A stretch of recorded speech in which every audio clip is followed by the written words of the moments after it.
안녕하세요. 저는 올해 68세 된 할머니입니다. 제가 겪은 일을 어디서부터 말해야 할지 모르겠네요. 정말 영화보다 더 드라마틱한 일들이 연달아 일어났거든요. 긴 사연이지만 끝까지 들어주시면 감사하겠습니다.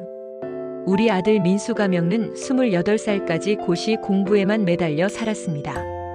저와 남편은 늘 걱정이었어요. 또래 친구들은 다 결혼해서 아이까지 낳는데 우리 아들만 혼자서 고시원에서 책만 들여다보고 있으니 말이에요. 그런데 2022년 어느 날 민수가 갑자기 집에 와서 말하는 거예요. 엄마, 아빠 결혼하기로 했어요. 너무 갑작스러운 소리에 저와 남편은 당황했죠. 알고 보니 민수가 고시원 근처 편의점에서 아르바이트를 하던 수진 가명이라는 여자애와 사귀었는데 임신이 됐다는 거였어요. 사실 저희 부부는 속상했습니다. 아들이 아직 고시에 합격하지도 못했는데 결혼부터 하게 되니까요. 하지만 이미 생긴 아이를 어떻게 하겠어요. 그래도 우리 집안의 첫 손주인데. 민수와 수진이는 2022년 8월에 작은 결혼식을 올렸습니다. 수진이는 고등학교만 졸업한 22살짜리 아이였어요.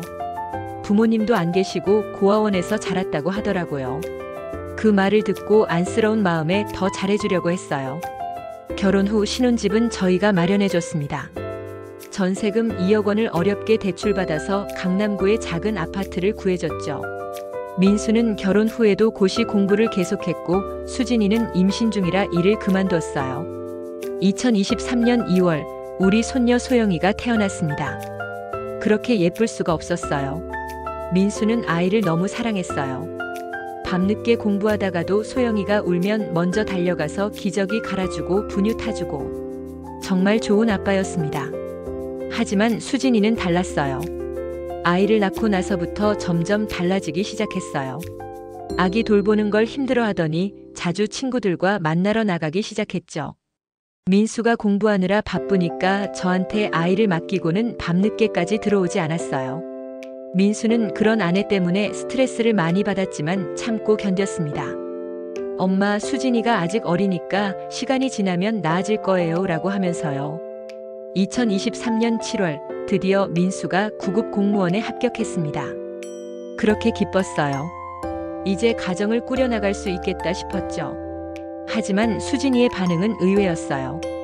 겨우 9급이에요? 친구들 남편은 대기업 다니는데 라며 실망하는 기색을 숨기지 않았어요. 민수는 구청에서 일하기 시작했고 수입이 생기자 더욱 열심히 가정을 돌봤습니다. 퇴근 후에는 항상 소영이를 돌보고 주말에는 가족 나들이도 자주 갔어요. 수진이에게도 용돈을 넉넉히 줬고요. 그런데 2024년 봄쯤부터 수진이의 행동이 더 이상해졌어요.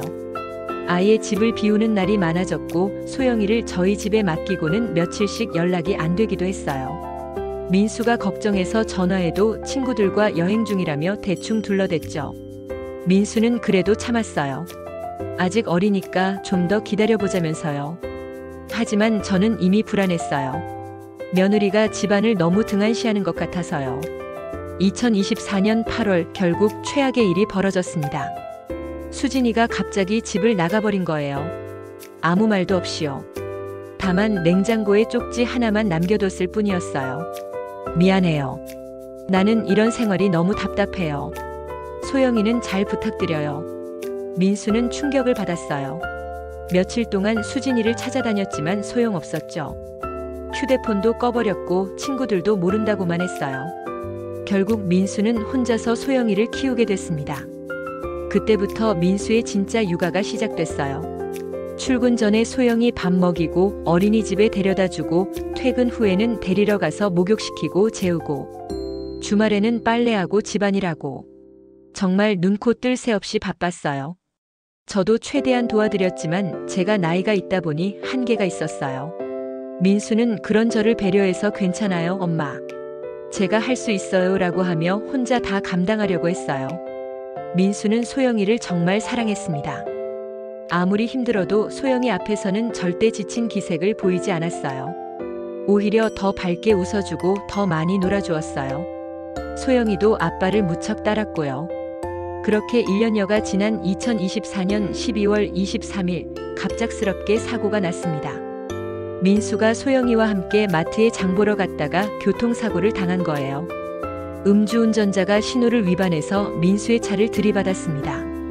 다행히 소영이는 카시트 덕분에 가벼운 상처만 입었지만 민수는 그 자리에서 정말 말도 안 되는 일이었어요. 겨우 30살이었는데 장례식을 치르는 동안 저희는 정말 넋이 나갔었어요. 어떻게 받아들여야 할지 모르겠더라고요. 그런데 장례식 둘째 날 갑자기 수진이가 나타났습니다. 1년 반 만에 나타난 수진이는 예전과는 완전히 달랐어요. 옷도 비싸 보이고 화장도 진하게 하고 마치 다른 사람 같았어요. 그리고 장례식장에 들어서자마자 하는 말이 이거였어요. 죄송해요. 늦었네요. 민수 오빠가 사고로 죽다니. 정말 안타까워요. 저희는 당황했어요. 1년 반 동안 연락도 없던 사람이 갑자기 나타나서 마치 남의 일처럼 말하니까요. 하지만 장례식장에서 소리칠 수는 없었죠. 그런데 수진이는 거기서 끝이 아니었어요.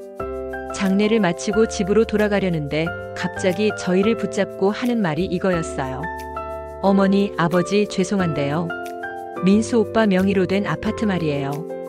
그거 법적으로는 제 것이잖아요. 저희 부부 공동 명의로 된 거니까.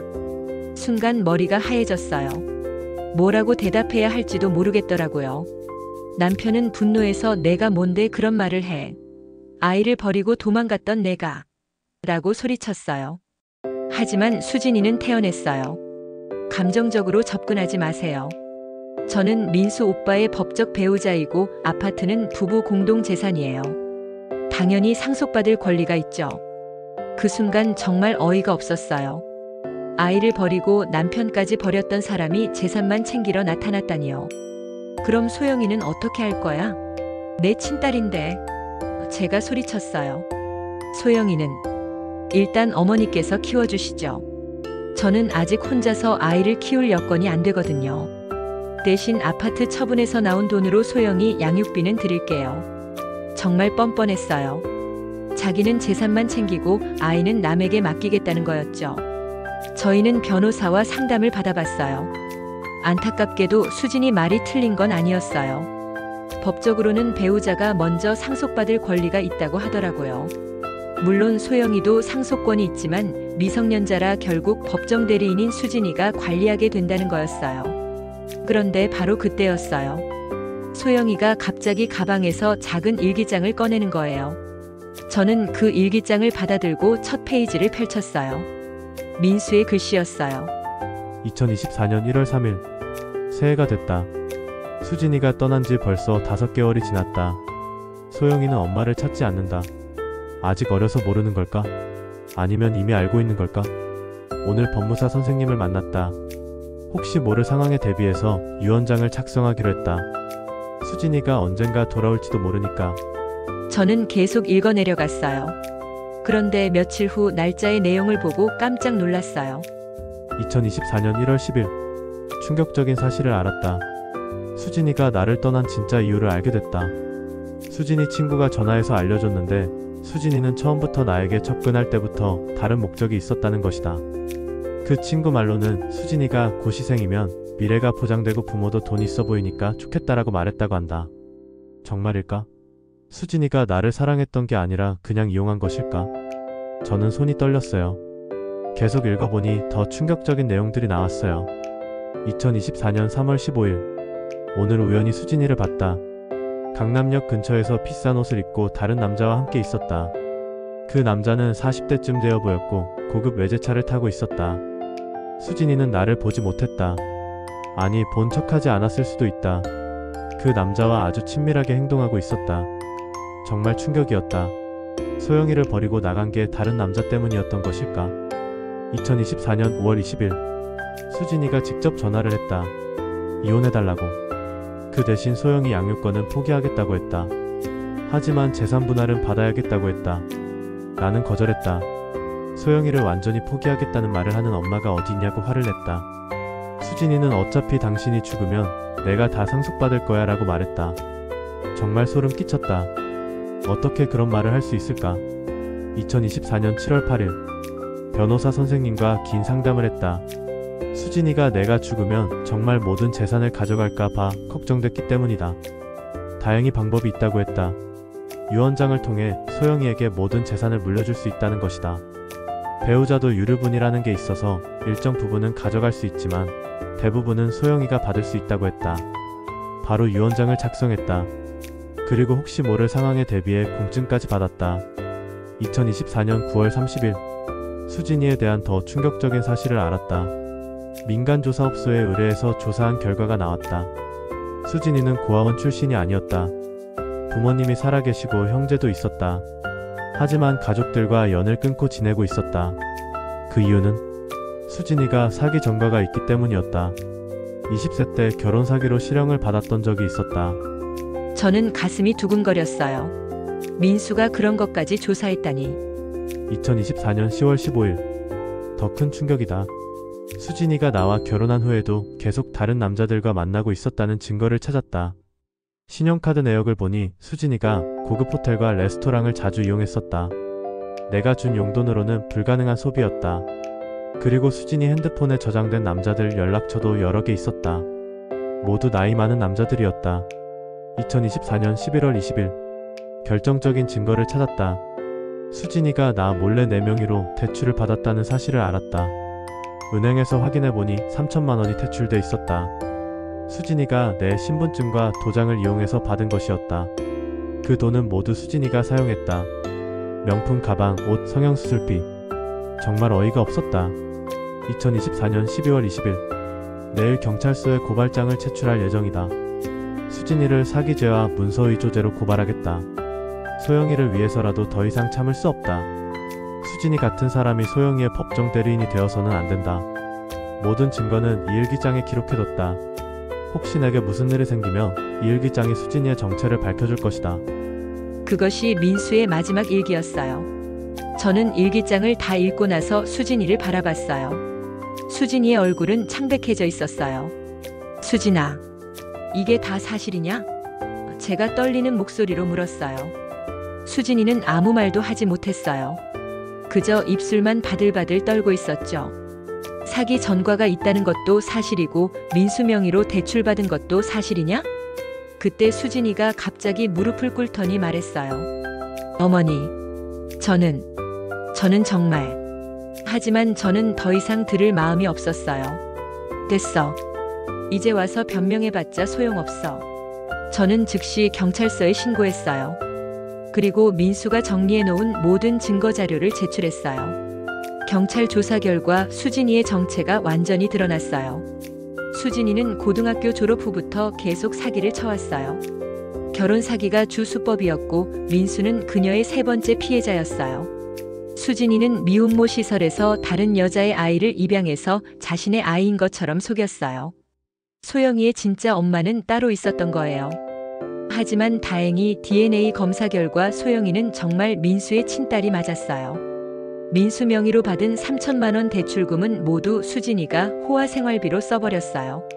명품 가방, 성형수술, 고급 호텔 숙박비 등등. 정말 어이가 없었어요. 그리고 수진이가 집을 나간 진짜 이유도 밝혀졌어요. 더 돈 많은 남자를 찾았기 때문이었어요. 그런데 그 남자가 이미 기혼자라는 걸 뒤늦게 알고 차인 거였죠. 재판이 시작됐어요. 수진이는 변호사를 선임했지만 증거가 너무 확실해서 변명할 여지가 없었어요. 수진이는 법정에서 이렇게 말했어요. 저는 정말 민수 씨를 사랑했어요. 처음에는 그런 마음이 아니었지만 나중에는 진짜로. 하지만 검사가 증거를 하나씩 제시하자 수진이는 할 말을 잃었어요. 피고인은 민수 씨와 결혼한 후에도 계속 다른 남성들과 부적절한 관계를 유지했습니다. 그리고 남편 몰래 대출을 받아 개인 용도로 사용했습니다. 이것이 사랑입니까? 수진이는 고개를 숙이고 울기만 했어요. 판사는 최종적으로 수진이에게 징역 3년을 선고했어요. 사기죄, 문서 위조죄, 횡령죄가 모두 인정됐거든요. 그리고 민수가 남긴 유언장에 따라 모든 재산은 소영이가 상속받게 됐어요. 수진이는 유류분도 포기하겠다고 했어요. 아마 죄책감 때문이었을 거예요. 수진이가 교도소에 가기 전 마지막으로 저희를 만나러 왔어요. 어머니, 정말 죄송해요. 저는 저는 정말 나쁜 사람이에요. 저는 그때 이렇게 말했어요. 수진아, 내가 소영이 걱정할 자격이 있다고 생각해? 내가 진짜 소영이를 사랑했다면 애초에 이런 짓을 하지 않았을 거야. 이제 와서 엄마 행세하지 마라. 그리고 말이야, 민수 일기 덕분에 내 정체를 알 수 있어서 정말 다행이야. 만약 그 일기가 없었다면 우리가 계속 속았을 거잖아.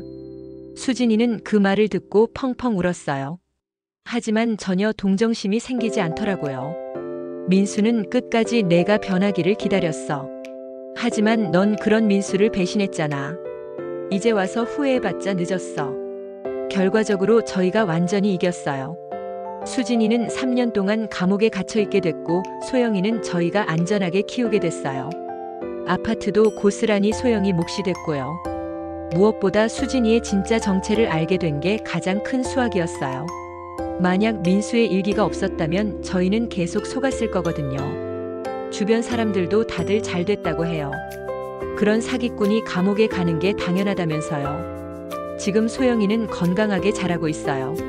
수진이 없어서 오히려 더 평화롭고요. 가끔 소영이가 엄마는 어디 갔어요? 라고 물어볼 때가 있어요. 그럴 때마다 엄마는 멀리 갔어. 소영이가 크면 이해할 수 있을 거야 라고 말해줘요. 소영이는 정말 민수를 닮아서 착하고 순해요. 이런 아이가 수진이 같은 사기꾼의 딸이었다니. 다행히 민수의 핏줄이라서 마음씨가 착한 것 같아요. 가끔 민수가 살아있었다면 어땠을까 생각해봐요. 수진이의 정체를 미리 알았다면 이런 일은 없었을 텐데. 하지만 민수가 남긴 일기장 덕분에 모든 진실이 밝혀졌으니까 하늘에서 민수가 도와준 것 같기도 해요. 3년 후면 수진이가 출소할 거예요. 하지만 저희는 절대 만나지 않을 거예요. 양육권도 이미 박탈당했고 소영이도 수진이를 기억하지 못할 거고요. 수진이는 결국 아무것도 얻지 못했어요. 재산도 아이도 명예도 모두 잃었죠. 완벽한 인과응보예요. 반대로 저희는 모든 것을 지켜냈어요. 소영이도 재산도 그리고 민수의 명예까지. 장례식장에서 남편이 남긴 아파트는 제 몫이에요 라고 뻔뻔하게 말하던 수진이가 결국 감옥에 갔다니. 정말 속이 시원해요. 여러분들도 수진이 같은 사기꾼들 조심하세요. 겉모습만 보고 사람을 판단하면 안 되더라고요. 사실 수진이 이야기는 여기서 끝이 아니에요. 더 재미있는 후속 이야기가 있거든요. 수진이가 감옥에 들어간 지 2개월 후 수진이의 또 다른 피해자들이 나타나기 시작했어요. 수진이가 민수와 결혼하기 전에 사기를 쳤던 다른 남자들이었죠. 그중 한 명은 수진이에게 5천만 원을 빌려줬는데 못 받았다고 하더라고요. 또 다른 남자는 수진이와 약혼까지 했는데 결혼식 직전에 도망갔다고 했어요. 그때도 예단이며 결혼 준비비로 3천만 원을 썼다고 하고요. 결국 수진이는 감옥에서 추가로 민사소송까지 여러 건 걸리게 됐어요. 출소에서도 빚더미에 앉게 될 상황이 된 거죠. 수진이가 민수 명의로 받은 3천만 원 대출 문제도 깔끔하게 해결됐어요. 수진이의 범죄가 인정되면서 은행에서도 피해자로 인정해줬거든요. 그래서 대출금 상환 의무가 면제됐어요. 오히려 은행에서 이런 피해를 당하셨으니 추가 대출이 필요하시면 우대금리로 도와드리겠다고 하더라고요. 정말 모든 일이 저희에게 유리하게 풀렸어요. 이 일이 동네에서도 꽤 유명해졌어요. 사기꾼 며느리가 감옥 간 집이라고 소문이 났거든요. 처음에는 좀 부담스러웠는데 다들 저희를 동정하고 응원해 주더라고요. 할머니가 정말 잘하셨어요. 그런 년한테 속을 뻔했네요. 아들이 하늘에서 도와준 것 같아요. 일기장을 남겨놔서 진실이 밝혀진 거잖아요. 소영이 정말 복 있는 아이네요. 그런 엄마한테서 벗어날 수 있어서.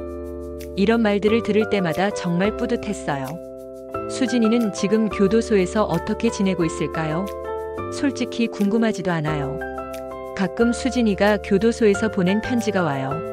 정말 죄송합니다. 소영이가 보고 싶습니다. 이런 내용들이에요. 하지만 저는 그 편지들을 읽지도 않고 바로 버려요. 이미 늦었거든요. 결과적으로 이 사건은 완벽한 정의가 구현된 사례라고 생각해요. 수진이 사건이 알려지면서 수진이의 다른 피해자들도 용기를 얻었어요. 그동안 이런 일로 신고해봤자 소용없다고 생각했던 사람들이 저희 사례를 보고 적극적으로 신고하기 시작한 거예요. 결국 수진이는 10여 건의 추가 사기 혐의로 더 처벌받게 됐어요. 원래 3년이었는데 5년으로 늘어났죠. 정말 통쾌했어요. 그동안 수진이에게 당한 모든 피해자들의 한이 풀린 것 같더라고요. 소영이는 정말 똑똑하고 밝게 자라고 있어요. 얼마 전에는 소영이가 이런 말을 하더라고요. 할머니, 소영이 엄마는 할머니예요. 다른 엄마는 필요 없어요. 그 말을 듣고 정말 뭉클했어요. 소영이가 벌써 누가 진짜 가족인지 알고 있는 거예요. 그리고 소영이는 아빠 민수를 정말 많이 닮았어요. 성격도 착하고 다른 사람을 배려할 줄도 알고. 수진이의 나쁜 유전자는 전혀 받지 않은 것 같아요. 가끔 민수 무덤에 가서 이야기해요. 민수야, 내가 남긴 일기장 덕분에 우리가 수진이한테 완전히 당할 뻔한 걸 막을 수 있었어. 정말 고마워. 소영이도 건강하게 잘 자라고 있어. 내가 그렇게 사랑했던 소영이를 엄마가 책임지고 잘 키울게. 수진이는 이제 완전히 우리 인생에서 사라졌어. 더 이상 걱정하지 마. 그러면 바람이 살짝 불면서 민수가 대답하는 것 같아요. 혹시 저와 비슷한 상황에 계신 분들이 있다면 이렇게 말씀드리고 싶어요. 절대 포기하지 마세요. 아무리 상대방이 법적으로 유리한 위치에 있어도 진실은 언젠가 밝혀집니다. 증거를 꼼꼼히 모으세요. 민수의 일기장처럼 작은 증거라도 결정적인 역할을 할 수 있어요. 전문가의 도움을 받으세요. 변호사, 경찰 등 전문가들의 조언이 정말 중요해요. 가족을 보호하는 게 최우선이에요. 특히 아이들은 어른들의 잘못 때문에 피해받아서는 안 돼요. 주변 사람들의 지지를 받으세요. 혼자 싸우려고 하지 말고 주변의 도움을 적극적으로 받으세요. 수진이? 한 번도 연락 온 적 없어요. 아마 다른 곳에서 새로운 정체성으로 살고 있을 거예요. 하지만 저희와는 완전히 남남이에요. 소영이는 가끔 아빠가 보고 싶어요라고 하지만 수진이에 대해서는 전혀 궁금해하지 않아요. 아이의 기억에서 지워진 것 같아요. 그리고 저는 가끔 이 경험담을 다른 분들께 들려드려요. 비슷한 상황에 처한 분들께 용기와 희망을 주기 위해서요. 악은 반드시 망하고 선은 반드시 이긴다는 걸 제 인생을 통해 증명할 수 있어서 정말 보람있어요. 긴 사연 끝까지 읽어주셔서 정말 감사합니다. 여러분들도 어떤 어려움이 있더라도 포기하지 마시고 끝까지 싸워서 승리하시길 바라요. 그리고 사랑하는 가족들을 항상 소중히 여기시길 바랍니다. 정의는 승리한다. 사기꾼은 망한다. 완벽한 승리를 이룬 할머니 올림.